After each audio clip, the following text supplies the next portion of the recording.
ನೀನು ತಲೆ ಓದಿ ಓದಿ ಕೂದಲೆಲ್ಲ ಹೊಲ್ಟೋಗಿದೆ ಅಂತಂದ್ರೆ ಹೋಗಿ ವಿಗ್ ಹಾಕಿಸ್ಕೊಂಬ, ಬೇಡ ಅಂತ ಹೇಳ್ತಾ ಇಲ್ಲ. ನಿನಗೆ ಅಜಿತ್ ಹನುಮಕ್ಕನವರ್, ನಿನಗೆ ನಮ್ಮ ಹಿಂದೂ ಧರ್ಮದ ಬಗ್ಗೆ ಮಾತಾಡಿ ಎತ್ಕಟ್ಟಕ್ಕೆ ನಿನ್ಗೆ ಯಾವುದೇ ಅಧಿಕಾರ ಇಲ್ಲ. ಮೊದಲು ಆ ಸುವರ್ಣ ಇಂದ ತೊಲಗೋಗು.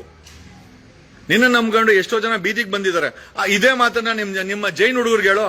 ಸಾವಿರಾರು ಕೋಟಿ ರೂಪಾಯಿ ವ್ಯಾಪಾರ ಮಾಡ್ತಾರಲ್ಲ, ಬಿಸ್ನೆಸ್ ಮೆನ್ಗಳಾಗಿದಾರಲ್ಲ. ಅಮಿತ್ ಶಾ ಮಗ 30,000 ಕೋಟಿ BCCIಗೆ ಅವನು ಚೇರ್ಮನ್.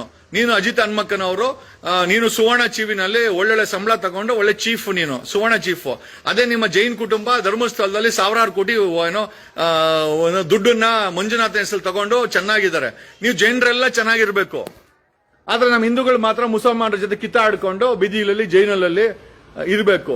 ಯಾವ ನ್ಯಾಯ ಇದು? ನೋಡಿ, ಬೇರೆ ಧರ್ಮದವರು ನಮ್ಮಗಳನ್ನ ಯಾವ ರೀತಿ ಬಳಸ್ಕೊಳ್ತಾ ಇದ್ದಾರೆ. ಇವತ್ತು ನಾವು ಸನಾತನ ಹಿಂದೂ ಧರ್ಮ ಅಂತೀವಿ, ಆದ್ರೆ ಅಲ್ಲಿ ಮಂಜುನಾಥನ ಹತ್ರ ದುಡ್ಡು ಹಾಕ್ಸ್ಕೊಂಡು ಆಡಳಿತ ಮಾಡ್ತಾರೋ ಜೈನ. ಇವತ್ತು ಕರ್ನಾಟಕದಲ್ಲಿ ಹಿಂದೂಗಳನ್ನ ಎತ್ಕಡ್ತಾ ಇರೋದು ಮುಸಲ್ಮಾನರ ಮೇಲೆ ಸುವರ್ಣ ಟಿವಿ ಅಜಿತ್ ಹನುಮಕ್ಕನವರು ಅಂತ ಒಬ್ಬ ಜೈನ.